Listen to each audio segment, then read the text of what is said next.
धनुराशि के दोस्तों नमस्कार।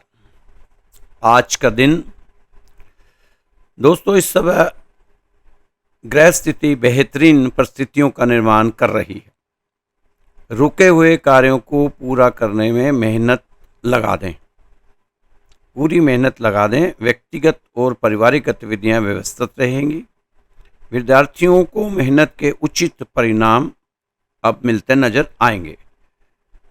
विद्यार्थियों को मेहनत के उचित परिणाम हासिल करने ही होंगे। व्यावसायिक कामों में मेहनत और कार्यक्षमता में परिणाम हासिल होंगे। थोड़ा संघर्ष करना पड़ सकता है, वो तो आप कर ही रहे हैं दोस्तों। घर में मेहमानों के आने से चहल पहल रह सकती है। व्यवसाय में कुछ समय से चल रही चुनौतियों का काफ़ी हद तक समाधान मिल सकता है। पिछले कुछ समय से चल रही शारीरिक परेशानी में भी थोड़ी राहत मिलती नजर आई है। इस सप्ताह कोई खास निर्णय लेने से पहले घर के बड़े लोगों से सलाह मशवरा जरूर करें, आपको सफलता मिलेगी। आर्थिक स्थिति थोड़ी सी गड़बड़ा सकती है, इसलिए कहीं भी निवेश करने से पहले उचित सोच विचार जरूर करें। उचित सोच विचार के साथ ही कोई निवेश करना चाहिए। कार्यक्षेत्र में मशीनरी, स्टाफ या कर्मचारी से संबंधित कोई छोटी मोटी परेशानी जिससे आप बहुत जल्दी निजात पाएंगे। अपरिचित व्यक्ति पर आंख बंद करके भरोसा करना नुकसानदायक रहेगा। जीवन साथी और परिवार का सहयोग आपका आत्मविश्वास बनाकर रखेगा। आप तनाव मुक्त होकर अपने काम पर ध्यान दें तो बात बनती नजर आएगी। दोस्तों इस समय कभी हार ना मानने वाली आदत को दोहराना पड़ेगा। कुछ मामूली बातों को नज़रअंदाज करते हुए आपको आगे बढ़ते रहना होगा। प्रोफेशनल तरीके से काम करने की ज़रूरत है। आपने अपने आप को किसी भी मानसिक बंधन के साथ नहीं बांधना चाहिए। हालांकि आपकी फ़िलहाल किसी भी तरह का तनाव लेने से बचना होगा।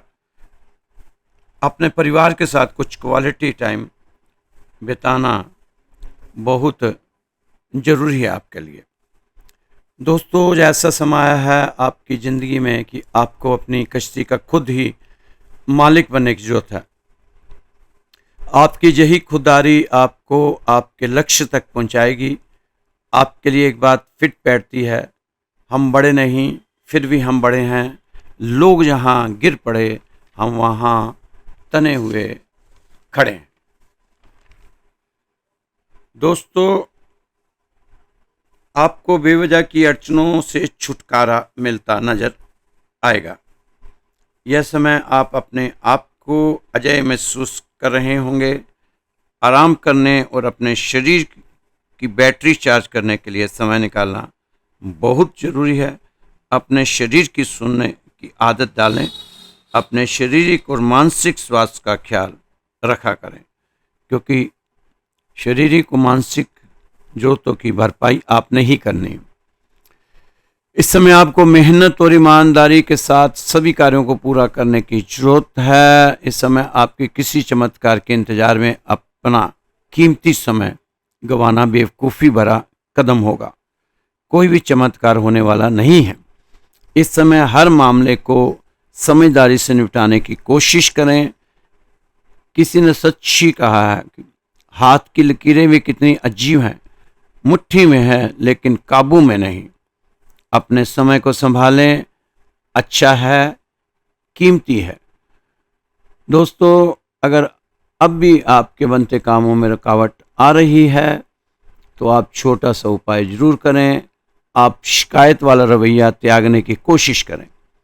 धन्यवाद वाला रवैया अपना कर देखें, कामयाबी मिलेंगे। आपके कुछ नए दोस्त बन सकते हैं, पर आपने चयन पर सावधानी बरतने की जरूरत है। मेहनत तो कर रहे हो, भागदौड़ भी हो रही है, लेकिन इतने से काम नहीं चलेगा, झोंक दो अपने आप को मेहनत की आग में, उठा लो फ़ायदा बहुमूल्य समय का, क्योंकि ज़िंदगी पल पल डलती है जैसे रेत मुट्ठी से फिसलती है। क्योंकि ये ज़िंदगी जैसी भी है बस एक बार मिलती है दोस्तों। खुशी के लिए काम करोगे तो खुशी नहीं मिलेगी, लेकिन खुश होकर काम करोगे तो खुशी ज़रूर मिलेगी। दोस्तों, अपनी किस्मत को चमकाने का समय अच्छा है, लेकिन आप अपने शुक्र ग्रह को ज़रूर मनाएं। आज शुक्रवार है, अपनी लाइफ के सारी चीज़ें लग्जरी वाली शुक्र ग्रह के पास ही हैं, उसके हाथ में ही हैं। इसलिए आपको चाहिए शुक्र को मजबूत बनाएं। इसके लिए आप कुछ खास उपाय मैं आपको बार बार बताता रहता हूँ, वो ज़रूर करें। साफ़ सुथरे कपड़े पहने, रोज़ शेव और दाढ़ी को बनाएं और थोड़ा परफ्यूम का भी इस्तेमाल कर सकते हैं शुक्र के मजबूती के लिए। समय अच्छा है अपने शुभ ग्रहों को शुभता की तरफ ले जाने का। आपको बहुत ही सजगता से आगे बढ़ते जाना चाहिए। शुभ संदेश प्राप्त होंगे। अपना डेली रूटीन बनाए रखें। नियमों का थोड़ा जोर देने की ज़रूरत है, नियमों पर थोड़ा जोर देने की ज़रूरत है। घरेलू समस्याओं को शांतिपूर्ण ढंग से सुलझाने में आप सफल रहेंगे। दोस्तों, इस समय राहु का भी लोगों को बहुत ज़्यादा भय आया हुआ है कि राहु कुंभ राशि में है और हमारे तीसरे भाव में है, उसका क्या होगा। बार बार आपको बता दिया राहु के बारे में, फिर कंफ्यूज क्यों हो रहे हैं। दोस्तों, ये तो सही है, राहु कन्फ्यूज़न के देवता है, पर आपको कंफ्यूज नहीं होना। ये जातक के जीवन में उथल पुथल लाते हैं, उसे कंफ्यूज कर देते हैं, कोई डिसीजन नहीं लेने देते राहु। राहु जातक को क्या देंगे, यह उसकी कुंडली में राहु किस पोजीशन में और किस ग्रह के साथ बैठे हैं, ये उसी से तय होगा। इसके साथ ही राहु की दशा से भी पता चलता है कि इस समय राहु की महादशा है या अंतर्दशा है या परतंत्र दशा है, कौन सी दशा में चल रहे हैं राहु। यह जानकारी भी आपको होनी चाहिए। अभी वजह से राहु के गाने मत गाया करें। जिन धनुराशि वालों पे यह दशा चल रही होगी उन्हें राहु ज़्यादा प्रभाव देगा। राहु ग्रह को हराना बहुत कठिन है, क्योंकि यह दैत्यों का सेनापति है।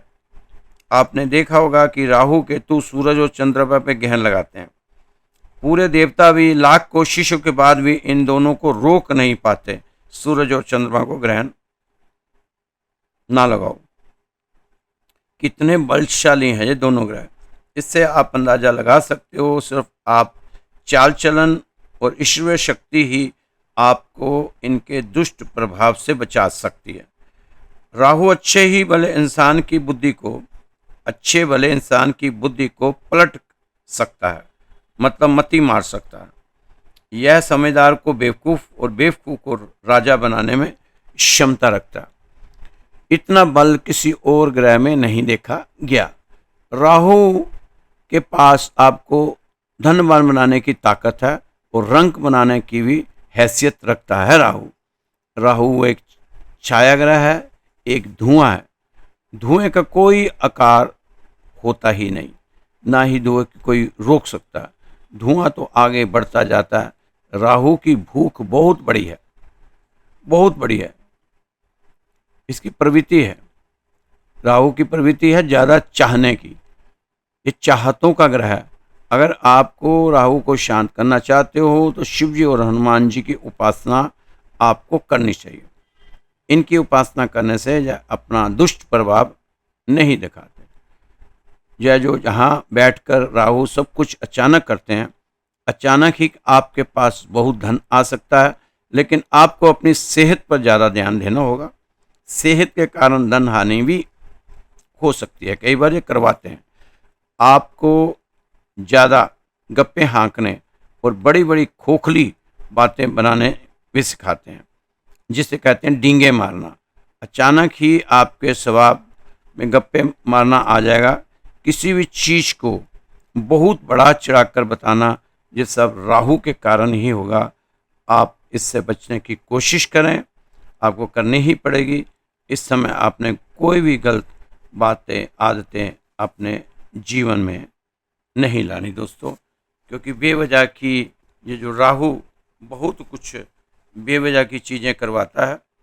इससे बचने के लिए आपको बहुत फूक फूक कर कदम रखने चाहिए। तो दोस्तों, राहु हो गया, केतु हो गया और आपके ग्रह हो गए। अब छोटा सा एक प्रसंग है कि हमें भगवान पर विश्वास क्यों करना चाहिए, क्योंकि हमारे शास्त्र भरे पड़े हैं जिसमें भगवान ने आकर अपने भक्तों को कई बार कैसे कैसे संकटों से बचाया। उसी तरह हमें भी भगवान की शरण में जाकर ही कुछ मिलेगा।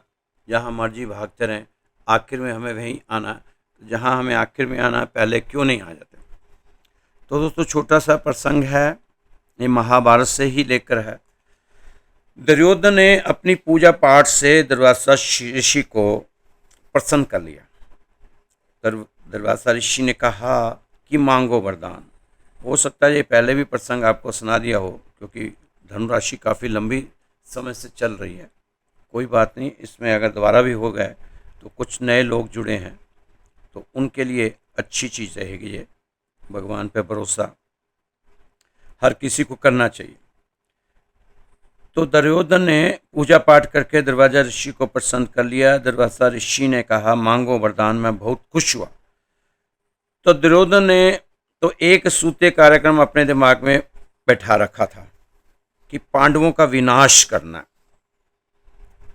बस वहां भी ऋषि से यही सोच बनाकर वरदान मांगा कि जब द्रौपदी अपनी बलटोई जो सूरज भगवान के वरदान से प्राप्त थी उसमें से खाना पा ले, प्रसाद पा ले, तब आप अपने शिष्यों समेत वहां पाने के लिए जाएं। क्योंकि दुर्वासा ऋषि में हजारों शिष्य थे, कहते हैं करीब करीब 60,000 ऋषि थे। और द्रौपदी को वरदान था सूर्य भगवान की तरफ से कि उस बलटोई में चाहे एक पाँव खाना बना लो, उससे लाखों लोग खा सकते हैं। लेकिन शर्त एक ही है कि द्रौपदी के प्रसाद पाने से पहले अब दुर्योधन ने वरदान मांगा कि आप अपने 60,000 शिष्यों के साथ वहां प्रसाद पाने जाओ। अब दृष्टि बुद्धों ने 4 महीने सेवा की और वरदान भी मांगा, क्योंकि मंद दृष्टि है। 4 महीने बुद्धू ने सेवा की और वरदान भी मांगा किसी के विनाश के लिए। अब दुर्वासा ऋषि ने ध्यान के द्वारा देखकर पता लगाया कि द्रौपदी प्रसाद पा चुकी। वहां भीम पहुंच गए और दुर्वासा ऋषि को दे दिया न्योता कि आओ प्रसाद ग्रहण करो। दुर्वासा ऋषि तो तैयारी थे, बोले आप जाओ तैयारी करो, हम आ रहे हैं। शिष्यों के साथ भीम ने जाकर युधिष्ठिर जी को बताया कि 60,000 शिष्यों के साथ ऋषि आ रहे हैं खाना पाने, प्रसाद ग्रहण करने। अरे इतनी जल्दी इतने लोगों के लिए तो कंदमूल भी नहीं इकट्ठे हो सकते। युधिष्ठिर जी ने पूछा कि प्रसाद पा लिया आपने द्रौपदी से? द्रौपदी कहती पा लिया और बलटोई साफ करके भी रख दी। अब तो युधिष्ठिर और सारे भाई कंपकंपी हो गई, हाथ पैर उड़ गए कि अब क्या होगा। क्योंकि दुर्वासा ऋषि जैसे को प्रसाद ना मिला, वो तो क्रोधित होकर श्राप दे देंगे। द्रौपदी ने कहा कि आप बलटोई पर विश्वास है आप सबको, श्री कृष्ण पर विश्वास नहीं। क्यों? तब तो चीर हरण वाली घटना घट चुकी थी। द्रौपदी जान चुकी थी कृष्ण कौन है। द्रौपदी ने कहा कि कृष्ण पूरी सृष्टि को पोषण करने वाले हैं। तभी द्रौपदी ने कृष्ण जी को याद किया। कृष्ण जी प्रकट हो गए तो जानते ही हैं सब कुछ कि मुझे क्यों याद किया गया। आए कृष्ण जी ने आते ही कहा कृष्णा बहुत भूख लगी है। कृष्ण जी कभी कभी प्रेम से द्रौपदी को कृष्णा कहते थे। द्रौपदी ने कहा कि समस्या तो हमारे पर इसी कारण आ चुकी है कि बलटोई हम पा चुके हैं, मैं साफ करके भी रख चुकी हूँ, अब कुछ है नहीं। उस समय वनवास का समय चल रहा था। कृष्ण जी कहते लाओ बलटोई। अब दोस्तों, अगर हम बर्तन कई बार मांझ रख देते हैं तो उसमें कई बार थोड़ा सा जूठन रह ही जाता है, जल्दीबाजी में जब होता है। और दूसरी बात, सूरज भगवान ने वरदान था कि द्रौपदी के पाने के बाद उस बर्तन में कुछ नहीं बचेगा। तो कुछ नहीं बचेगा, भगवान ने कहा कि बलटोई तो लाओ। द्रौपदी बोली वो तो साफ करके रख दी। कृष्ण जी ने कहा लाओ तो सही। कृष्ण जी ने देखा कि उस बर्तन के साइड में, बिल्कुल साइड में, एक चावल के दाने का 1000वां हिस्सा, हल्का सा बाल के बराबर कुछ दाना अटका हुआ। कई बार साइड में कभी कभी घर में बर्तनों में भी रह जाता है, पर घर में तो बहुत झगड़े हो जाते हैं इस बात को लेकर। लेकिन वहां द्रौपदी ने कहा ये कहाँ से आया, मैंने तो इतनी सफाई से बर्तन मांजे थे। द्रौपदी को पात मांजना नहीं आता था क्या, जो जूठन लगी रहेगी? क्या जहां सूरज के वरदान पर भी प्रश्न चिन्ह लगता नजर आ रहा है? और वो दाना निकला, मुंह में रखा और भीम से कहा जाओ बुला लो ऋषियों को। और वहां जैसे ही कृष्ण जी ने वो चावल का दाना खाया, वहां सब ऋषियों के गले तक भोजन पहुंच गया। भीम ने कहा प्रभु पकवान सब तैयार हैं। ऋषि बोले भाई अब तो आचमन जितनी भी जगह नहीं बची, तुम पकवान की बात कर रहे हो, जो चाहे वरदान मांग लो, खाने के लिए नहीं कहना। शिष्यों से पूछ लो। भीम ने कहा शिष्यों से बात कर लो। शिष्यों ने कहा गुरुजी बिल्कुल गले तक, एक दाने से पूरे विश्व का पेट भर गया दोस्तों। इसलिए जिस भगवान से आपका अपनापन हो जाए वो आपको हमेशा हर मुसीबत में आपके साथ नजर आएंगे। इसीलिए मैं बार बार आपको कह रहा हूँ कि भगवान से बना लो, भगवान से बनाकर रखो। जा पर कृपा राम की हुई, ता पर कृपा करे सब कोई। जय गोस्वामी तुलसीदास जी ने कहा था कि या पर कृपा राम जी की हुई, ता पर कृपा करे सब कोई। तो दोस्तों, जिस पे भगवान की कृपा होगी फिर उसकी हर तरफ से उसको कृपा ही कृपा आती है। दोस्तों, इस समय आपको अच्छा हुआ जो आप वक्त पर ठोकरें लगी,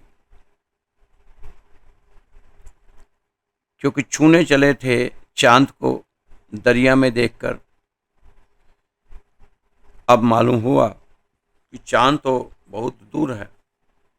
दोस्तों, शब्दों को कोई भी स्पर्श नहीं कर सकता, पर शब्द सभी को स्पर्श करते हैं। इसलिए जो भी आप बोलें इस समय सोच समझ के बोलें और मीठा बोलें।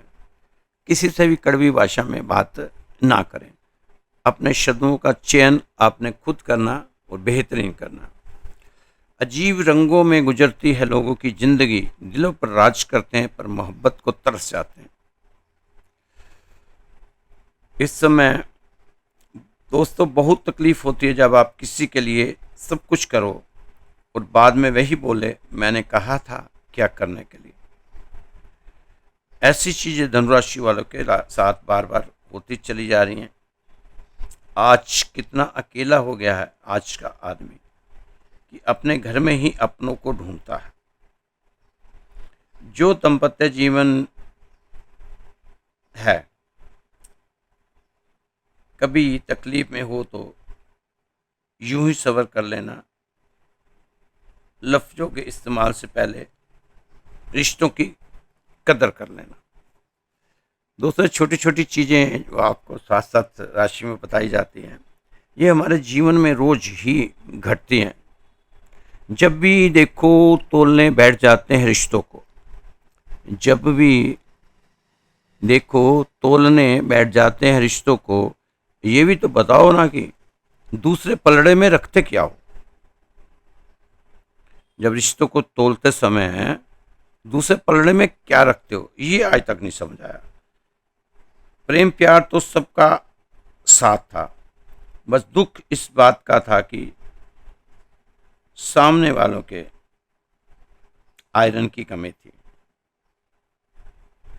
आप तो अपने साथ हर चीज को मजाक में लेते हैं।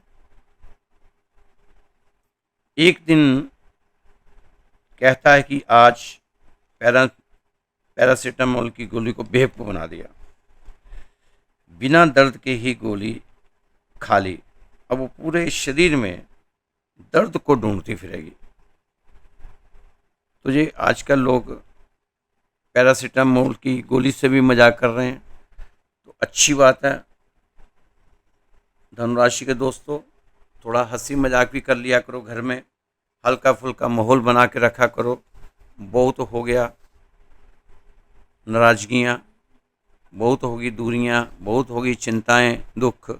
थोड़ा बहुत अपने घर के परिवार के माहौल को हल्का फुल्का बना के रखेंगे तो ज़्यादा आनंद आएगा। धनुराशि के दोस्तों, ऐसे होते हैं वह हर जगह फर्ज निभाते हैं। धनुराशि के दोस्त ऐसे होते हैं वह हर जगह फर्ज निभाते हैं। एक दिन मेरा मित्र धनुराशि का ही है, कहता क्या है सुनो, ये मेरा फर्ज बनता है कि मैं उसके हाथ धलवाऊं। सुना है उसने मेरे नाम पर बहुत कीचड़ उछाला था। ऐसे होते हैं धनुराशि वाले कि जो उन पर कीचड़ उछालता है उसके भी हाथ धुलाने के लिए पहुंच जाते हैं। धनुराशि के ज़्यादातर दोस्तों का दाम्पत्य जीवन ऐसा चल रहा है कि पति के रिश्तेदार आए तो पत्नी से कहा कि कुछ बना लो, पत्नी ने मुंह बना लिया। थोड़े समय बाद पत्नी के रिश्तेदार आए, पत्नी ने कहा कुछ ले आओ, पति टैक्सी लेकर आ गया। तो ये आपको सिर्फ थोड़ा हंसाने के लिए था, और रिश्तों को ऐसे ही बनाओ कि हल्का फुल्का रहे और थोड़ा सा हंसी मजाक भी परिवार में रहना चाहिए, क्योंकि बहुत दुख देखे हैं धनुराशि वालों ने पिछले, कई तो 30 साल से हैं, पर कईयों ने 10 साल में बहुत ज़्यादा देखे। कई लोगों ने 30 साल से दुख ही दुख देखते जा रहे हैं। दोस्तों, आपके घर अब बरकत बनी रहेगी, सभी सदस्य स्वस्थ रहें, इसलिए आपको घर में खुशियां को मन बना कर रहें, इसका प्रयास आपने करना। आपकी पॉजिटिव ऊर्जा के कारण प्रेम संबंध में आध्यात्मिकता एवं निकटता बढ़ेगी, आत्मीयता और निकटता बढ़ेगी। दाम्पत्य जीवन को सुख में बनाकर रखें, बेवजह की कला ना होने पाए, इसकी कोशिश भी जरूर करें। धनुराशि के दोस्तों, जब जिंदगी में सब सही होना होता है, उससे पहले ईश्वर आपकी बहुत सी परीक्षाएं लेते हैं। उस वक्त खुद को टूटने मत देना, धैर्य रखना, हिम्मत रखना, हौसला रखना, संयम का साथ लेना, सब्र करना सीख लो, सीखना ही पड़ेगा, क्योंकि जब आपका वक्त आएगा तो बिना मांगे सब मिल जाएगा। इस समय जीवन में कुछ बदलाव जरूर होंगे, उसमें आप घबराना नहीं, परेशान ना होना, क्योंकि बदलाव अगर हित में हो तो बेझिझक आपको स्वीकार करना चाहिए। हजार बर्फ गिरे, लाख आंधियां उठें, वो फूल खिल के रहेंगे जो खिलने वाले होते हैं। जो होता है अच्छे के लिए होता है। कभी कभी विपरीत परिस्थितियां हमारी वर्तमान स्थिति को अच्छा करने के लिए आती हैं। समस्याएं छोटी छोटी आती ही रहती हैं, लेकिन जो प्रयास नहीं करना जानते हैं उन्हें हर समस्या बहुत ही बड़ी ही लगने लगती है। दोस्तों, अब तो इस आदत को बदल दो, क्योंकि अब तो समस्याओं के साथ लड़ते आप मजबूत हो चुके हो। कोई भी आदत इतनी बड़ी नहीं होती जिसे आप छोड़ नहीं सकते।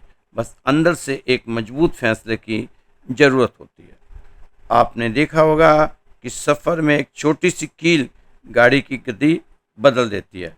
तो याद रखिए, एक छोटा सा नेगेटिव विचार भी मनुष्य की गति रोक सकता है और पॉजिटिव विचार गति बढ़ा सकता है। इसलिए हमेशा पॉजिटिव रहें, शांत रहें, चुप रहें, क्योंकि जब वक्त और हालात खराब हों तो बहुत कुछ सुनना और सहना पड़ता है।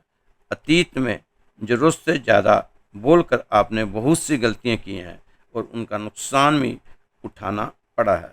लेकिन अब जब भगवान आपको एक नई शुरुआत दे रहा है तो आप वो पुरानी गलतियों को मत दोहराएं, क्योंकि गलतियां देखी जाती हैं लेकिन प्रयासों को नज़रअंदाज किया जाता है।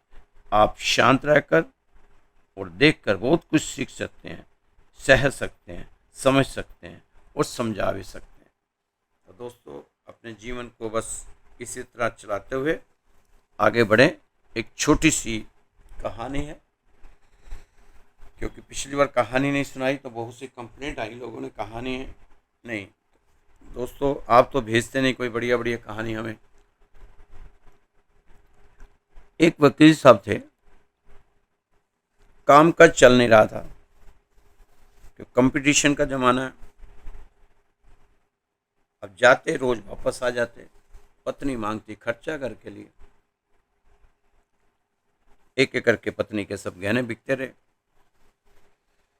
अब वो काम ही ना मिले, क्योंकि वहाँ तो तेज चतुर लोगों की चलती है, शरीफ इंसान बैठ के आ जाता है।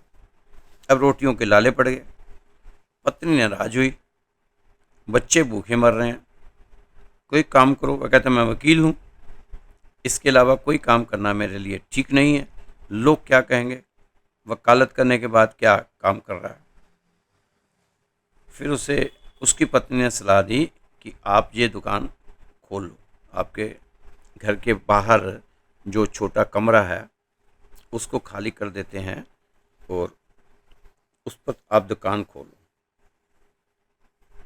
तुम्हारे पास अकल है, तुम अकल बेचो। अकल बेचूं? अकल कैसे बेचूं? अरे मैं जैसे कहती हूँ करो तो सही, थोड़ी सलाह मेरी भी मान लो। कई बार दोस्तों बीवियों की सलाह काम आ जाती है, इसलिए मान लिया करो। ये मत कहा करो तेरे को नहीं पता, तेरे को नहीं पता, तू चुप कर जा, तेरे को बात करनी नहीं पता, तू बीच में बोलती जा रही है, अरे तेरे को नहीं पता ना। ऐसे मत कहा करो, कभी बीवी की सलाह भी मान लिया करो, काम आ जाती है। तुम अकल बेचो, अकल। वो कैसे बिकेगी? बीवी पढ़ी लिखी थी, उसने कहा आप एक बोर्ड बनवाओ, घर से बाहर लगा दो, यहाँ अकल बिकती है। उसका घर बीच बाजार में था, हर आने जाने वाला वहाँ से गुजरता था। हर कोई बोर्ड को देखता, हंसता और आगे बढ़ जाता। वकील की बीवी को पूरा विश्वास था हमारी दुकान एक दिन जरूर चलेगी, एक ना एक दिन हमारी दुकान में लोग आएंगे, अक्ल खरीदने आएंगे। अब वो दिन आ ही गया, 15-20 दिन ही हुए थे अभी दुकान खोले, तो आ ही गया। एक अमीर का बेटा, विकास नाम था उसका, वहाँ से गुजरा, दुकान देखकर उससे रहा नहीं गया। उसने बोर्ड देखा कि यहाँ अकल बिकती है, जाकर पूछा यहाँ कैसी अकल मिलती है और उसकी कीमत क्या है। उसने कहा जाए इस बात पर निर्भर करता है कि तुम इस पर कितना पैसा खर्च कर सकते हो। विकास ने कहा 100 रुपये,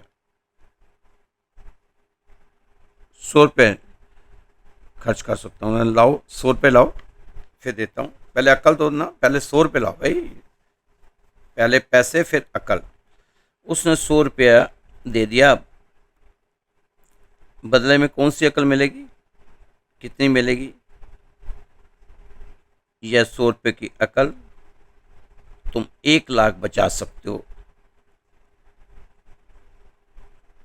बदले में उस वकील ने एक कागज पर लिख कर दिया, यहाँ 2 आदमी लड़ झगड़ रहे हों, वहाँ खड़े रहना बेवकूफ़ी है। एक कागज पर लिख कर दे दिया 100 रुपये में और कह दिया इससे 1 लाख बचा सकते हो। अब विकास घर पहुंचा और अपने पिता को कागज दिखाया। कंजूस था पिता, कागज पढ़ा तो गुस्से से आग बबूला हो गया। लगा विकास को कोसने, मंदबुद्धि है, ये है, वो है। अब वकील के पास पहुंचा, अकल की दुकान पर। कागज की पर्ची वकील के मुंह पे मारी, चिल्लाया, लूट का धंधा खोल लिया, वकालत नहीं चली तो ये काम शुरू कर दिया, लोगों को लूटना शुरू कर दिया। लाओ हमारा 100 रुपये, हमें तुम्हारी अकल नहीं चाहिए। तुम में इतनी अकल होती तो तुम्हारी वकालत नहीं चल सकती थी। वकील अंदर से 100 रुपये ले आया और इस शर्त पर पैसा वापस किया कि तुम्हारा पूरा परिवार मेरी इस अकल पर कभी अमल नहीं करेगा। विकास के पिता ने वायदा किया कि हम कभी भी आपकी इस अकल को इस्तेमाल नहीं करेंगे। उस नगर की 2 रानियां थीं। एक दिन राजा अपनी रानियों के साथ जोहरी बाजार से गुजर रहा था तो दोनों रानियों को एक हार पसंद आया। दोनों ने सोचा कि महल पहुंचकर अपनी अपनी दासी को भेजकर हार मंगवा लेंगी। सहयोग से दोनों दासियां एक ही समय पर हार लेने पहुंच गई दुकान पर। बड़ी रानी की दासी बोली, मैं बड़ी रानी की सेवा करती हूँ इसलिए हार मैं लेकर जाऊंगी। दूसरी बोली, पर राजा तो छोटी रानी को ज़्यादा प्यार करते हैं इसलिए हार पर हक मेरा है। अब दोनों का वहाँ झगड़ा हो गया, बहसबाजी होगी। विकास वहीं खड़ा था, वो लड़का जिसने अकल खरीदी थी उस दिन वहीं खड़ा था और दोनों का तमाशा देख रहा था कि चल क्या रहा है। अब उसने वो अकल को इस्तेमाल नहीं करना, क्योंकि उसके बाप ने वायदा कर दिया था कि हम अकल को इस्तेमाल नहीं करेंगे। वहाँ से निकल भी नहीं सकता, वहाँ से निकलेगा तो अकल का इस्तेमाल हो जाएगा कि 2 आदमियों के झगड़े में नहीं पड़ना। अब बिना फैसले के वो दोनों रानियाँ जा रही थी, तब उन्होंने विकास को देखा और वो दोनों बोली, जहाँ जो कुछ हुआ तुम उसके गवाह रहना, राजा के सामने गवाही देनी होगी तुम्हें। दासियों ने राजा से जाकर शिकायत की। राजा ने दासियों को सुना। दासियों ने कहा कि एक लड़का विकास वहाँ था, उससे पूछ लो, वह वहीं पर मौजूद था। राजा ने कहा, बुलाओ उसे। सैनिकों को विकास के घर भेजा गया कि कल 10 बजे विकास को दरबार में हाजिर होना है। अब विकास के पिता डर गए, परेशान हो गए कि अब क्या होगा। अब दोनों पिता पुत्र पहुंचे अकल की दुकान पर, माफ़ी मांगी और मदद की गुहार लगाई। वकील ने कहा, मदद तो मैं कर दूंगा, लेकिन अब जो अकल दूंगा उसके 5,000 लूँगा। अब करता क्या ना करता, देने पड़े 5,000 रुपये। विकास को अकल दी कि गवाही के समय थोड़ा पागलपन का नाटक करना पड़ेगा और दासियों के विरुद्ध बिल्कुल चुप रहना, कुछ न बोलना। अगले दिन विकास पहुंचा दरबार में, करने लगा पागलों जैसी हरकतें। राजा ने उसे वापस भेज दिया और कहा, पागल की गवाही पर भरोसा नहीं कर सकते। अब राजा ने कहा, दोनों रानियां खुद ही दासियों को सजा सुनाएं, क्योंकि यह पता लगाना बहुत मुश्किल है कि झगड़ा किसने पहले शुरू किया। बड़ी रानी बहुत खुश हुई, छोटी रानी को गुस्सा आया। अब विकास का नाम बीच में आ रहा है, क्योंकि विकास के कारण ही ये सब कुछ हुआ। अगर गवाही दे देता तो सब कुछ ठीक था। अब विकास को मालूम हुआ कि छोटी रानी बहुत नाराज है और जरूर अपना बदला लेगी। तो वह अपनी सुरक्षा के लिए परेशान हो गया, उसके पिता भी परेशान हो गए। अब दोनों पिता पुत्र अक्ल की दुकान पर फिर पहुंचे पिताजी के साथ। वकील ने कहा कि अब 10,000 लगेंगे। अक्ल तो मैं दे दूंगा, बचा तो लूंगा तुम्हें, लेकिन 10,000 रुपये लगेंगे। एक ही रास्ता है, अब 10,000 मजबूरी में देने पड़े, लिए। तो वकील साहब ने कहा भी एक ही रास्ता है, रानी को वो हार भेंट कर दो। विकास के पिता बोले ये कैसे हो सकता, वो 1 लाख रुपए का हार है, भेंट तो आपको करना ही होगा।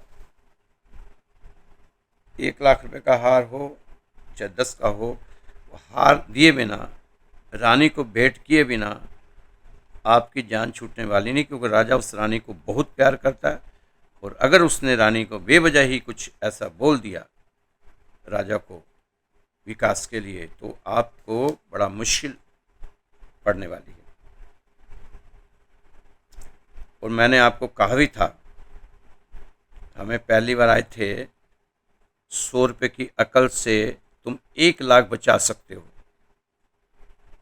मेरी 100 रुपये की अकल से 1 लाख बचा सकते हो। अगर मेरा कहना मान लिया होता, वो अकल रख ली होती, वहाँ झगड़े से निकल गए होते, तो आज ये दिन नहीं आते। आखिर में हार लेकर ही देना पड़ा रानी को 1 लाख रुपए का। अब वकील साहब की दुकान तो भाई चल निकली। अब तो लोग उन पर विश्वास करने लग पड़े कि वकील साहब की दी हुई अकल से लोगों का बहुत भला होता है। तो दोस्तों, कभी कभी अपनी धर्मपत्नी का सलाह मान के भी कोई काम कर लिया करो। उसका भी दिमाग है, वो भी पढ़ी लिखी होती है, वो भी आपको सलाह दे सकती है। और इस कहानी से भी हमें काफ़ी शिक्षा मिलती है कि जब परिवार के लोग इकट्ठे हो जाएं, समझदारी से काम लें, तो हर मुसीबत से निकल सकते हैं। और किसी की सलाह ना मान के हम मुसीबत में फंस सकते हैं। तो ये कहानी थी। इसी तरह आपके साथ रोज़ राशि होती है। कल राशि नहीं बना पाया, बस गले में गड़बड़ घोटाला गले में क्योंकि इतना बोलना पड़ता है, दिन में कितने फ़ोन आते हैं, 12 राशियाँ बनानी, लोगों से सवाल जवाब करने, और आधा घंटा लोग फ़ोन छोड़ते नहीं हैं। वो भी बेचारे मजबूर हैं, एक दुख नहीं होता, कई दुख हैं उनको। बड़ी लंबी लंबी कहानियाँ सुनानी पड़ती हैं उनको, फिर तसल्ली देनी पड़ती है, फिर भगवान के वहाँ अरदास लगानी पड़ती है उनके लिए। तो कल राशि बना ही नहीं पाया, गला इतना दर्द हो रहा था, लेकिन आज भी हिम्मत करके राशि बनाता हूँ। तो कई लोग कहते हैं गले की आवाज़ आपकी फटी हुई है, तो दोस्तों फटी हुई क्या करें, अब कितना गला भी बोले, 12 घंटे रोज़ गले को बोलना होता है। तो एक गला ही है ना, कोई पत्थर का तो बना नहीं, हार्ड मास का बना हुआ है।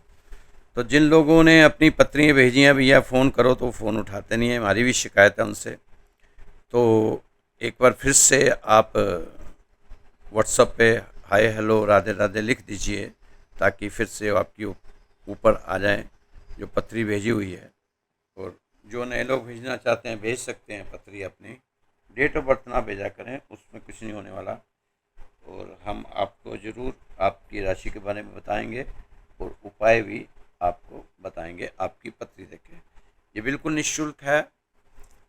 फिर बार बार श्री राधेश्याम मंदिर के लोग हमारी वीडियो देखते हैं, लाइव भी देखते हैं, कीर्तन भजन सब सुनते हैं। अब तो बहुत से लोग दान देना चाहते हैं मंदिर में। दोस्तों, मैं बार बार बताता आ रहा हूँ पिछले 6-8 महीने से कि हमारे मंदिर में दान नहीं लिया जाता। हमारे मंदिर में गुल्लक नहीं है, दान पात्र नहीं है, हमारे मंदिर का अकाउंट नहीं है, हमारे मंदिर का पेटीएम नंबर नहीं है। अगर आप कुछ करना ही चाहते हैं, मैं बार बार आपको कह चुका हूँ, बहुत कम 1-2 लोगों ने किया होगा उसको, 8 महीने में ज़्यादा 5 लोगों ने कर लिया होगा, और बोलने वाले 50 हैं कि आप नंबर दें, हम आपके मंदिर को दान करना चाहते हैं। मंदिर में दान देने की ज़रूरत नहीं है। आप वो सुपर थैंक्स का बटन है नीचे, वो दबा सकते हैं, उससे भी मंदिर को ही दान हो गया। और ज्वाइन का बटन भी दबा सकते हैं, वो भी मंदिर में ही दान होगा। आप चिंता मत करें। अगर आपके मन में ज़रा सी भी सोच है कि हमने मंदिर के लिए करना है, तो आप वो काम कर लें, जिससे कि ये मंदिर का चैनल ज़्यादा से ज़्यादा लोग देखें और ज़्यादा से ज़्यादा आगे लोगों के पास जाएं और इससे लाभ उठाएं। तो दोस्तों, मेरा नंबर है 9315336907। तो आप सभी खुश रहें, भगवान करे आपके घर में सारी खुशियाँ आएँ। और आपकी अरदास तो लग ही रही है, जिन्होंने अपनी कुंडली भेजी है, जिन्होंने अपने नाम और गोत्र भेजा है, उनकी अरदास सुबह शाम मंदिर में चल रही है और चलती रहेगी। तो दोस्तों, खुश रहो, मस्त रहो, स्वस्थ रहो, व्यस्त रहो, तंदुरुस्त रहो। कल फिर मिलेंगे आपकी राशि के साथ। जय श्री कृष्ण।